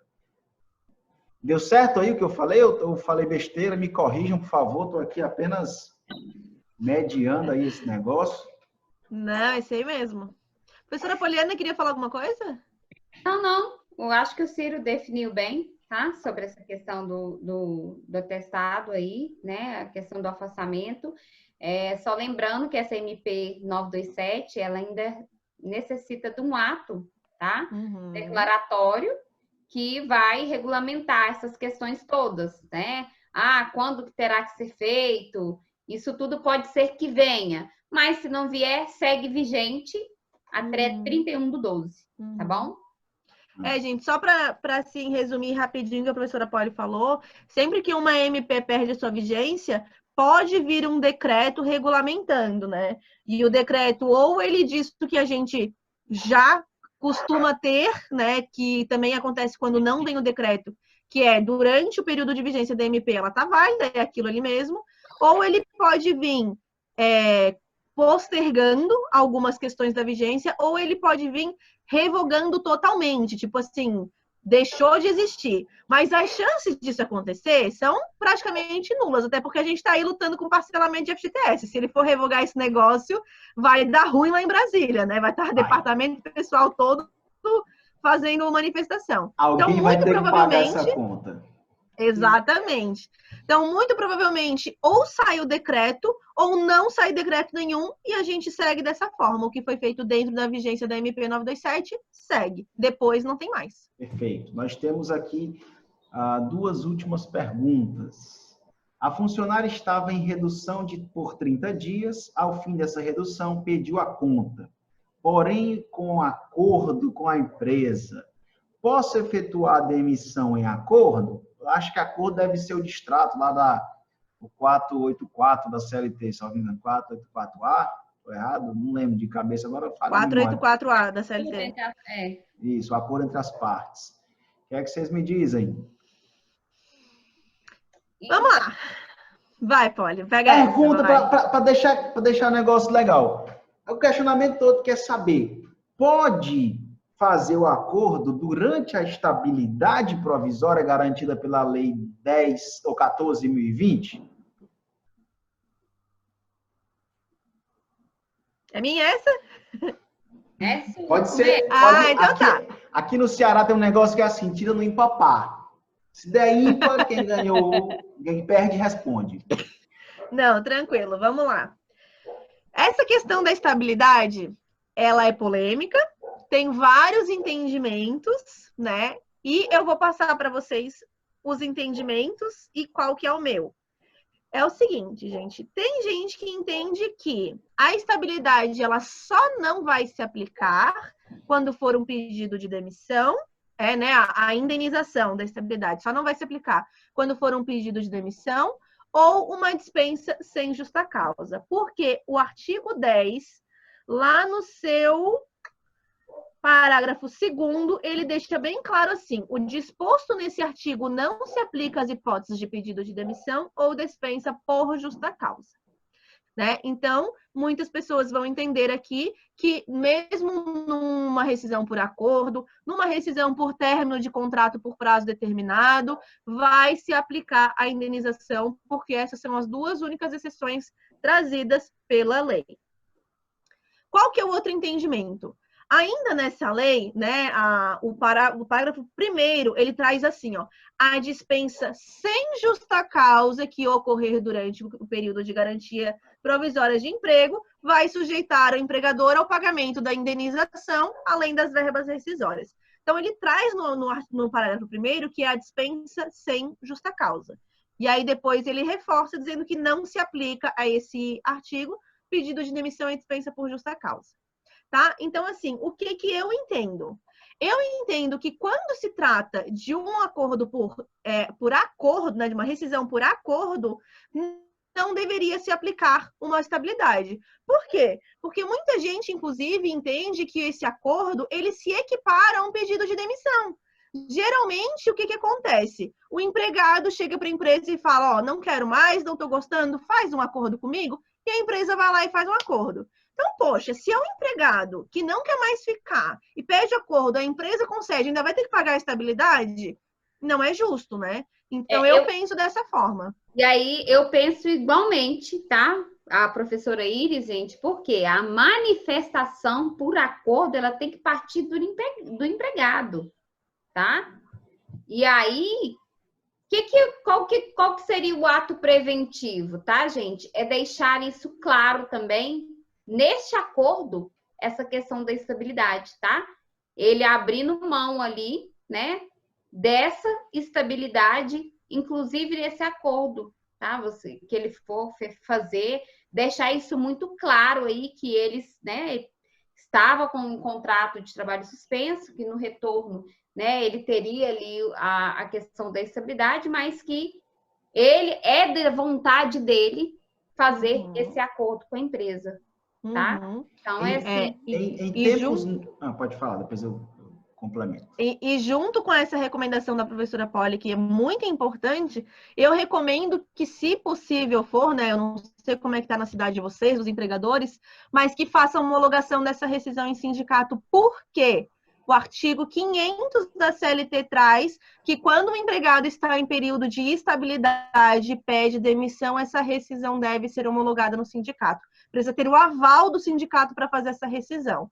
Então, por mais que seja um acordo, como a gente está conversando aqui de uma possibilidade que se iniciou, né? A iniciativa foi do empregado, a gente recomenda que se aplique o mesmo artigo por analogia. Por quê? Para resguardar a empresa, né? Indo pelo preventivo. A empresa pode ser que daqui a pouco fale que tem que pagar ali a estabilidade porque não era um pedido de demissão, era um acordo. Mas fazendo toda essa tramitação, deixando bem claro que o empregado que está pedindo demissão e está pedindo um acordo, que está ciente que está abrindo mão da estabilidade e fazendo a homologação do sindicato, eu acredito que não tem erro.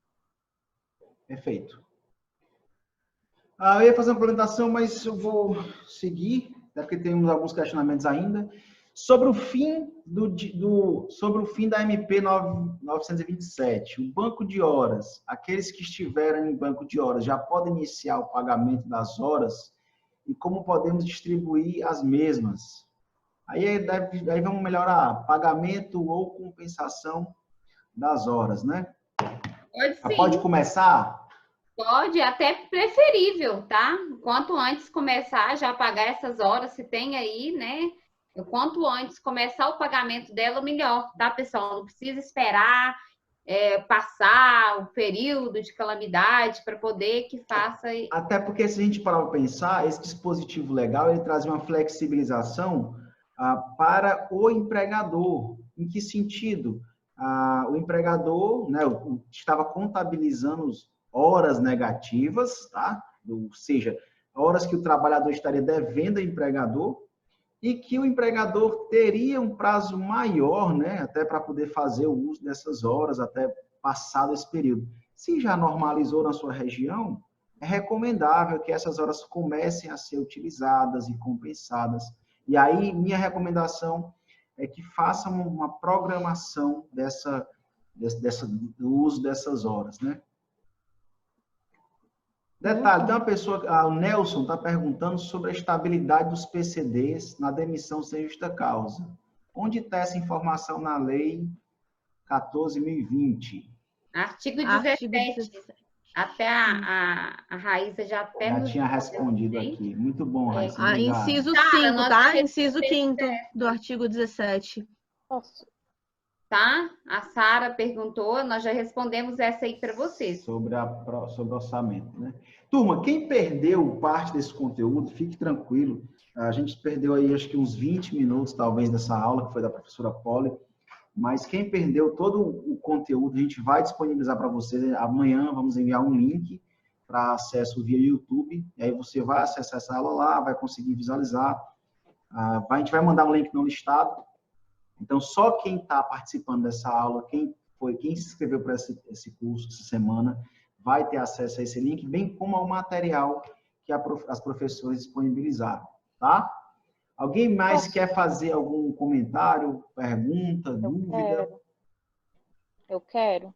A Rocha? Rocha, Só, menina. só para me esclarecer aqui, que eu tô com dúvida na prorrogação. Eu fiz a prorrogação, ou fiz uma redução de contrato de 90 dias. Eu posso prorrogar ela somente por mais 30? Sim. Só mais 30, tá? A totalidade dos dois, seja suspensão, redução, e tanto da medida provisória quanto a Lei Maria, você só pode atingir o prazo máximo de 120 dias, tá? Então, se você tem uma redução de 90, você pode usar mais 30 ou então mais 30 de suspensão, tá? Eu vou usar como exemplo aqui em Fortaleza, nós pegamos exatamente o começo da pandemia, né? Foi muito forte aqui logo em março. Então, o que aconteceu? Logo quando saiu o 1º de abril, as medidas de redução ou suspensão, a turma já aplicou de cara a suspensão por 60 dias. Então, passado esse período, nós ainda não tínhamos nenhum normativo que permitisse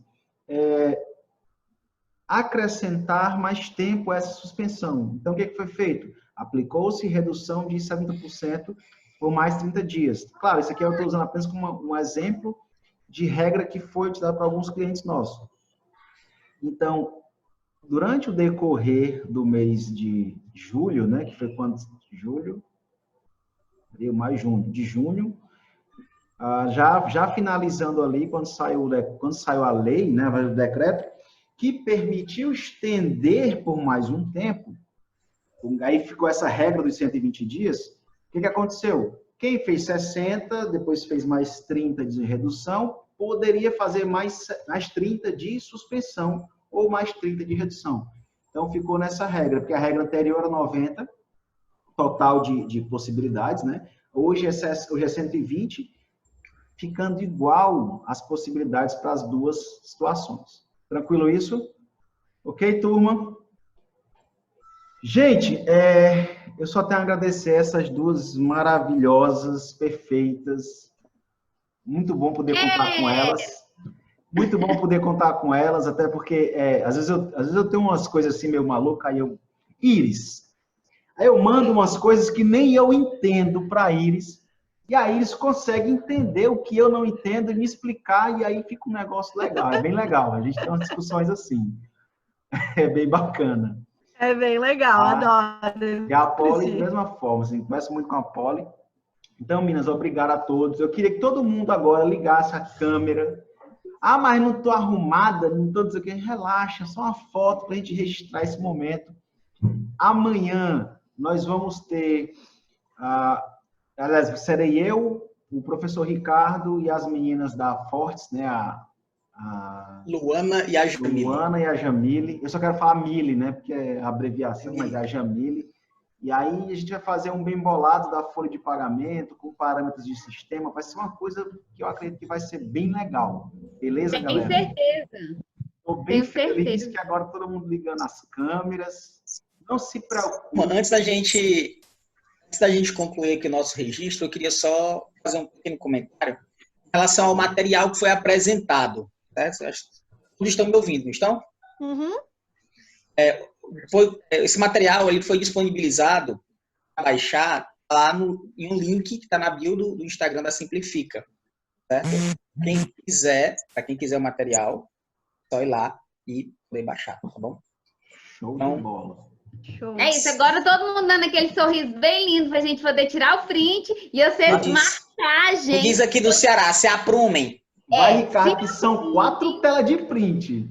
Ó, então vocês se aprumem aí, porque eu adoro repostar, eu já falei pra vocês. Muito bem. Não deixem de seguir. Marca a gente. Certo? Não deixem de seguir os professores. Não deixem de seguir os professores. Não deixem de marcar os professores nas publicações de vocês, porque é muito importante. Quanto mais gente estiver vendo e participando desse evento, mais gente vai estar, digamos assim, menos perguntas. Aí vocês marcam lá e dizem assim: ei, tal, foi muito massa, que lá, sei o que mais lá. Um bocado de coisa Quem não não participou de hoje pode participar dos outros dias, para quem ainda não fez a inscrição. Continue gente, liberado, tá bom? Compartilha isso aí, mostra pro pessoal. Se vocês gostaram, né? Na verdade, tem que ter feito sentido para vocês. Se achou que agregou para vocês, então, vão dar força aí pra gente, né? Compartilha, leva conhecimento. Vamos fazer essa corrente também. Mulherada, ajeita a franja e faz a pose, vai. Aquele perfil, vai. Trava na beleza, vai. Ô, Ricardo, as fotos agora. Primeiro, viu? Vamos lá, vai. Já foi? Agora. Vai. Eu não vou mudar, cara, vai ficar assim. Pera ainda que vai a primeira. Ai, meu Deus. Você tá vendo como é cearense, né? Pera ainda. Não se envolva não, meu amigo. Oxi.